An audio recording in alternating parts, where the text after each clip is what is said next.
আসসালামু আলাইকুম, জুবায়ের একাডেমির প্রকোর্সে সবাইকে স্বাগতম। আজকে আমরা দেখব পেইড টুলসের মাধ্যমে কিভাবে ইনফরমেটিভ কিওয়ার্ড রিসার্চ করতে হয়। তো ইনফরমেটিভ রিসার্চ করার জন্য আমাকে প্রথমে কিওয়ার্ড এক্সপ্লোরারে যেতে হবে, এই স্টেপসের। এখানে গিয়ে আমরা আমাদের নিশটাকে এভাবে সার্চ করব, কেকআপ। তো এটা লিখে সার্চ করব, ইউনাইটেড স্টেট কনফার্ম করে আমরা এখানে সার্চ করে যাব। সার্চ করার পরে দেখুন এখানে অনেক ধরনের আইডিয়াগুলো পাওয়া যাচ্ছে কিওয়ার্ডের। এখান থেকেও আইডিয়া পাওয়া যাচ্ছে। এই একটা কোশ্চেন সেকশন, এখান থেকেও আইডিয়া পাওয়া যাচ্ছে। তো কোশ্চেনের প্রায় 6313টা কিওয়ার্ড পাওয়া যাচ্ছে। তো চলুন আমরা এখান থেকে দেখি যে এইখানে কোন কিওয়ার্ডগুলো লো কম্পিটিটিভ। তো সি অলে যাব। সি অলে যাওয়ার পর এখানে কিন্তু অনেক ধরনের কিওয়ার্ডগুলো চলে আসছে, অনেক কিওয়ার্ড চলে আসছে। তো এদের মধ্যে থেকে আমাকে মূলত রিসার্চ করতে হবে। তো এখানেও দেখুন সেই অনেক রকমের কেডি আছে, সার্চ ভলিউম আছে, সবই আছে। তো আমরা এখান থেকে যে কাজটি করব, আমরা এখান থেকে কেডিটাকেও ফিল্টার করি, ম্যাক্সিমাম 5 দিয়ে দিই। যেহেতু আমার কিওয়ার্ড আছে 6313টা কিওয়ার্ড আছে, আমরা ম্যাক্সিমাম 5 কেডি দিয়ে দিই। শো রেজাল্টে ক্লিক করলাম। 57টা কিওয়ার্ড অলরেডি কিন্তু চলে আসছে। তো 57টা কিওয়ার্ড এর মধ্যে দেখা যায় যে ইনফরমেটিভ কিওয়ার্ডগুলো সাধারণত লো কম্পিটিটিভ হয়ে থাকে। তারপরেও এখানে দেখুন আমরা একটু অ্যানালাইসিস করে দেখবো আর কি, কোনটা আমাদের কাজে লাগবে, কোনটা ভালো, কোনটা খারাপ, সেগুলো আমরা দেখব।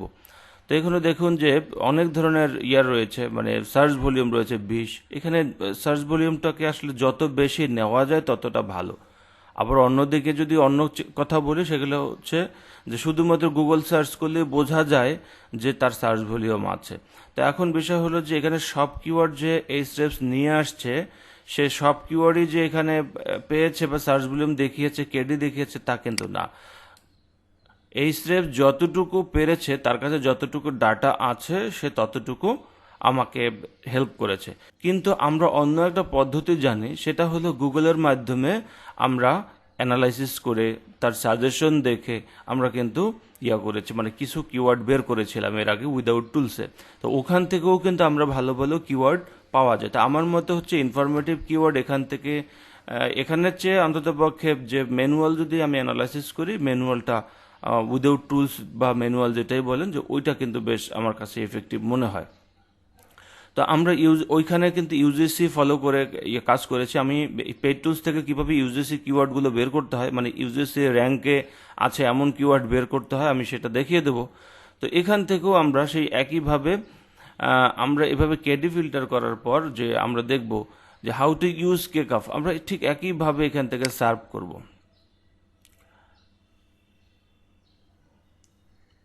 এখান থেকে সার্ভ করার পর আমরা ঠিক একইভাবে দেখব যে আমরা ওই দিন কি করেছিলাম, যে প্রথমে আমরা ইউজারের কিওয়ার্ডের ইন্টেনশন দেখেছিলাম, যে আমরা যারা কম্পিটিটর যারা র্যাঙ্ক করেছে তারা আমার কিওয়ার্ডে আর্টিকেল লিখেছে কিনা। এখানে আমার কিওয়ার্ড কি ছিল, how to use a K cup without machine. দেখি কে কে কভার করেছে, how to use K cup without Keurig. তারপর হচ্ছে হাউ টু, এই কিউরিক মানে কিন্তু মেশিন, কেকআপের কে মানে কিন্তু কিউরিক। তো যাই হোক, এখন how to brew coffee pods without machine, এটা কিন্তু সেম। তারপরে দেখেন how to use K cup without Keurig, how to brew coffee without with a with a K cup without the Keurig. আচ্ছা, এখানেও কিন্তু can you open K cup and use regular coffee maker. আচ্ছা, এটা আবার অন্য।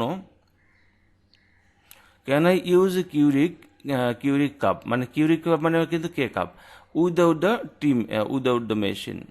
আচ্ছা, এখানে কিন্তু একটা দেখেন ইউজিসি এখানে র্যাঙ্ক করেছে, ঠিক আছে, এখানে ইউজিসি র্যাঙ্ক করেছে।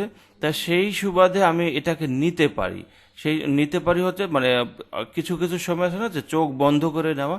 তবে চোখ বন্ধ করে নিলেও এই কিওয়ার্ডটার জন্য আপনাকে একটু ধকল পোহাতে হবে। এর কারণ হচ্ছে যে উপরে কিন্তু ভালো ভালো ডিআর, মানে এখানে ডিআর মানে হচ্ছে যে ডোমেন রেটিং যাদের ভালো আছে তারা কিন্তু এই টাইপের কিওয়ার্ডগুলো কভার করেছে।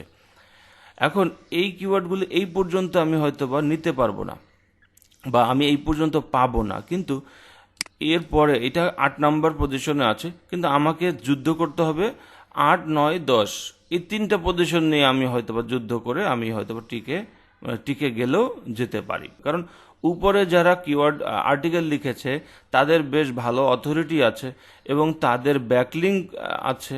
যদিও এখন এখানে দেখতে হবে যে আসলে ব্যাকলিঙ্কগুলো এগুলো কাজের কিনা, তা আমরা দেখবো যে এখানের মধ্যে কোন ব্যাকলিঙ্কগুলো কাজের, আমরা সেটাও দেখবো এখন। তো দেখুন এখানে এই সুবাদে আমি হলে সাধারণত এটা নিতাম, কারণ হচ্ছে যে ইউজিসি কন্টেন্ট র্যাঙ্ক করা মানে হলো যে এখানে কোনো ভালো কিওয়ার্ড বা ভালো ব্লগ কন্টেন্ট পায় নাই বিধায় সে র্যাঙ্ক করেছে, এটা হলো বিষয়। আমরা প্রথমেই কিন্তু এখানে ইন্টেনশন বা কিওয়ার্ডের ইন্টেনশনগুলো দেখেছি, তার সেখান থেকে মনে হলো যে সবাই আমার কিওয়ার্ডটাকে কভার করেছে, এটা আমার জন্য একটা খারাপ সিগন্যাল। দ্বিতীয় আমি দেখব হচ্ছে ডিআর। এই ডিআর এর মধ্যে যদি দেখি যে আমার লো 1 থেকে 5টা কমপক্ষে, মানে এক বলা যেন 2 থেকে 5টা এরকম যদি লো ডিআর এর সাইট থাকে, সেটা আমার জন্য একটা প্লাস পয়েন্ট। তো এখানে দেখলাম যে লো ডিআর এর সাইট নাই। লো ডিআর মানে হচ্ছে হলো আমরা 15 ধরতে পারি, অথবা ধরেন 15-র মধ্যে ধরে, এখানে দুইটা আছে, যদি 8 এবং 16 হচ্ছে 15-র কিন্তু বেশি, 8 আছে একটা আর্টিকেল। তো আমরা যদি আরও এখানে ছোট ছোট ওয়েবসাইট দেখতাম, মানে ছোট ওয়েবসাইট মানে হচ্ছে লো ডিআরএস সাইটগুলো দেখতাম, সেটা আমার জন্য হতো একটা প্লাস পয়েন্ট। তো এখানে দুইটা জিনিসই আমার জন্য একটু ডিফিকাল্ট হয়ে গেল, একটা ডিআরএর এটা মিট করতেছে না, আর ইউজারের ইন্টেনশন এটাও আমাকে মিট করতেছে না। তো আচ্ছা, এবার আমরা দেখি ব্যাকলিঙ্কের ইস্যু। ব্যাকলিঙ্ক আমি পরে দেখব। আমরা এই মুহূর্তে দেখি যে আর্টিকেলটা কিভাবে কভার করেছে, আমি কি এর থেকে ভালো আর্টিকেল লিখতে পারবো কিনা, বা আমার এটা লেখার জন্য বাজেট আছে কিনা। এটা করা, এইখান থেকে দেখি এগুলোর কি অবস্থা। আচ্ছা, আমরা এখান থেকে দেখলাম যে কি লিখেছে, how to use a K cup without a Keurig, hot hot is inside কেকআপ।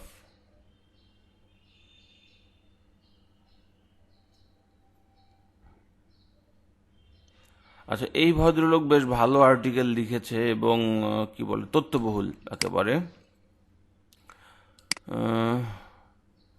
এই ব্যক্তিটাও করেছে, ভালো আর্টিকেল লিখেছে, বড় বেশ বলা যায়। আচ্ছা, এর পরের আর্টিকেলটা দেখি। পরের আর্টিকেলটা বেশ ভালো আর্টিকেল লিখেছে। আচ্ছা, এখান থেকে দেখি।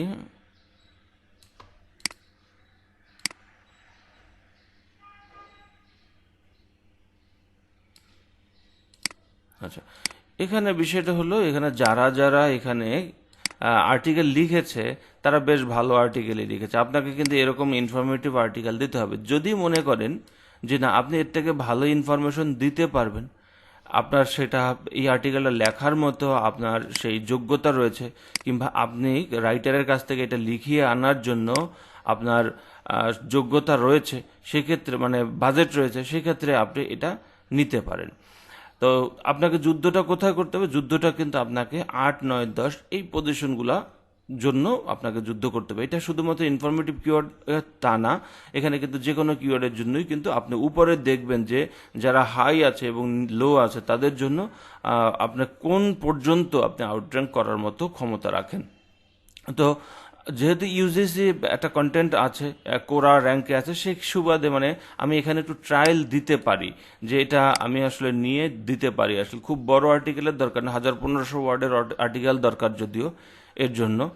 তো আমি এটা পার্সোনালি বলবো যে ডিফিকাল্ট কিছুটা হলেও আমি এটা নিব হচ্ছে শুধুমাত্র ইউজিসি বা কোরা র্যাঙ্ক করেছে এটার জন্য। আচ্ছা, তারপরে ধরেন আমরা এবার একটা ব্যাকলিঙ্ক চেক করি যে এরা যে ব্যাকলিঙ্কগুলো করেছে, হাউ টু ইউজ কেকআপ। আচ্ছা, এরা যে ব্যাকলিঙ্কগুলো করেছে, এই ব্যাকলিঙ্কগুলো দেখবো যে এরা কোনো ভালো ব্যাকলিঙ্ক করেছে কিনা। অনেক সময় দেখা যায় অনেক ভালো ভালো ব্যাকলিঙ্ক দেখা যায়, কিন্তু বাস্তবতা হচ্ছে এই যে এই ব্যাকলিঙ্কগুলো কোনো কাজের না। তো চলুন আমরা একটু ব্যাকলিঙ্কগুলো চেক করে আসি।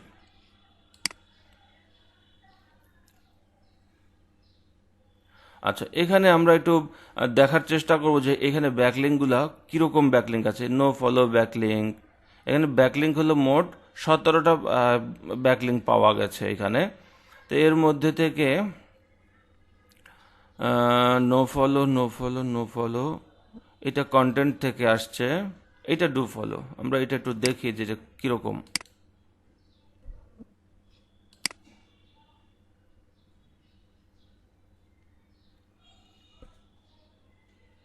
আচ্ছা, আমরা এইটা এক্সপ্লোর করেছিলাম, দেখি এটা রিসাইকেল কাপ।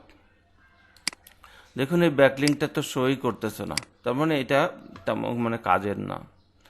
এটা হলো এখান থেকে দেখি কোনো ব্যাকলিঙ্ক আসছে কিনা। এটা কুপন দেখেন, হ্যাঁ কুপন, এটা অটোমেটিক জেনারেট হয়েছে। এই যে হ্যান্ডিক্রাফট এই টাইপের ব্যাকলিঙ্কগুলো অটো জেনারেট হয়, হ্যাঁ এগুলা অটো জেনারেট হয়। এগুলা কেন যেন দেখেন যে ব্যাকলিঙ্কগুলো দেখা যাচ্ছে, এটা কুপন, ওটা আমরা দেখবো না। এটা howtouse.com, এগুলা নো ফলো, এখানে কোথাও অ্যান্সার করেছে। দেখুন এখানে বেশিরভাগ ব্যাকলিঙ্কগুলো আসলে কোনো কাজের না। আমরা ওপেন করি দেখি আর কি। তো এখানে ওপেন করে যেটা দেখলাম, প্রথম ব্যাকলিংকটা সে শোই করে না, ওপেন হয় না। তারপরের ব্যাকলিংকটাও শো হয় না, তারপরের ব্যাকলিংকটাও শো হয় না। তারপরের ব্যাকলিংকটা দেখেন একটা সাধারণ সাইট থেকে করা।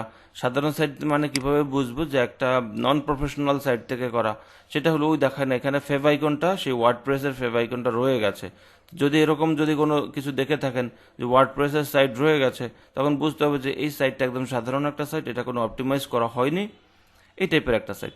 তা আবার দেখেন এটা স্যাম্পল পেজটাও রয়ে গেছে, তাই এইখানে দেখেন এটাও কোনো ভালো ব্যাকলিঙ্ক হতে পারে না, এটাও কোনো ব্যাকলিঙ্ক না। এটা একটা ব্যাকলিঙ্ক দেখা যাচ্ছে, এখান থেকে হয়তো বা সে করেছে, একটা ব্যাকলিঙ্ক পেয়েছে। তবে এই ব্যাকলিঙ্কটার একটা খারাপ দিক হলো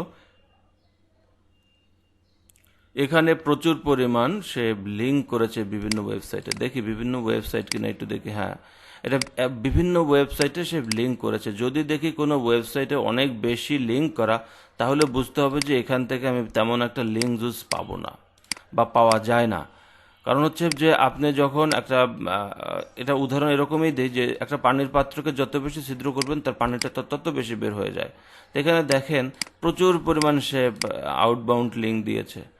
তো যদি সে এভাবে এক্সটার্নাল লিঙ্কগুলো দিয়ে থাকে, সেটা হবে তার জন্য একটা মানে ওই এখান থেকে তেমন একটা লিঙ্ক জুস পাওয়া যায় না। দেখুন সে কতগুলো আর্টিকেলকে সে লিঙ্ক দিয়েছে, তার মানে বোঝা যাচ্ছে যে ওর কাজই হচ্ছে লিঙ্ক দেওয়া। হ্যাঁ এটা তার একটা বিজনেস। তো এই টাইপের লিঙ্কগুলো আসলে গুগল তেমন একটা কাউন্ট করে না। এটা ইন্টারনাল লিঙ্কিং, ও না এটা ওই অরিজিনাল, এইটা হচ্ছে ইন্টারনাল লিঙ্কিং। তো এই ব্যাকলিংটাও আমার কাছে ভালো মনে হলো না। তো ওভারঅল যদি পর্যালোচনা করি যে এখানে ব্যাকলিঙ্ক আসলে নাই, ঠিক আছে, এখানে ব্যাকলিঙ্ক আসলে নাই, যে কারণে এটার কিন্তু কেডিটাও সেজন্য এটার কম ছিল। এটার কেডিটা কত ছিল? এটা 4 কেডি ছিল। আবার এখানে এই ব্যাকলিঙ্কগুলোও বেশি একটা ভালো ব্যাকলিঙ্ক নেই। এগুলো খুঁজবেন, দেখবেন যে এখানে ব্যাকলিঙ্কগুলো কোনো কাজের না, ঠিক আছে। তো এগুলো অনেক সময় ব্যাকলিঙ্ক বেশি দেখায়, সেজন্য আমরা কেডি 10 নিয়ে দেখতে পারি। এখানে 5 নিয়ে দেখে 10 নিলে আরও বেশি কেডি কিওয়ার্ড পাবো। এভাবে আসলে ভালো ভালো কিওয়ার্ডগুলো এখান থেকে বের করার চেষ্টা করব, এবং সময় নিয়ে এই কিওয়ার্ডগুলো বের করব, যাতে করে আমাদের ভবিষ্যতে ব্যাকলিঙ্কের উপর তেমন কোনো ইনভেস্ট করতে না হয়। যত কম ব্যাকলিঙ্ক যুক্ত কিওয়ার্ডগুলো নিতে পারবো, কম্পিটিটরদের যত কম ব্যাকলিঙ্ক থাকবে তত আপনার জন্য সুবিধা। তো এইভাবে আপনি দেখবেন যে মূলত কম্পিটিটরদের আর্টিকেলের সাথে আপনি পারবেন কিনা, কম্পিটিটরদের ব্যাকলিঙ্ক আছে কিনা, আমাদের ইউজার ইন্টেনশন, এখানে কিওয়ার্ডের ইন্টেনশনগুলো সবাই কভার করেছে কিনা, এবং ছোট ছোট সাইটগুলো আমার এখানে দেখা যায় কিনা, ইউজিসি কন্টেন্টগুলো র্যাঙ্ক করে আছে কিনা, এই ধরনের সকল বিষয় পর্যালোচনা করে আপনার সেন্সকে কাজে লাগিয়ে আপনাকে সন্দেহ করতে হবে যে এই কিওয়ার্ডটা লো কম্পিটিটিভ হতে পারে কি পারে না। এটা এভাবে কিওয়ার্ডগুলো রিসার্চ করে আমরা আমাদের কিওয়ার্ড প্ল্যানিং শিটে বা আমাদের ওয়েবসাইট প্ল্যানিং শিটে আমরা ইনক্লুড করব, করে আমরা সেভাবে কিন্তু কাজ স্টার্ট করব। তো সবাই ভালো থাকেন, আজকে এই পর্যন্তই থাকুক। তো আশা করছি আপনারা ভালোভাবে কিওয়ার্ড রিসার্চ করতে পারবেন। তো আমি আরেকটা কিওয়ার্ড রিসার্চের একটা পদ্ধতি দেখাই দেবো পরের এপিসোডে। তো সবাই ভালো থাকেন, সুস্থ থাকেন, আল্লাহ হাফেজ।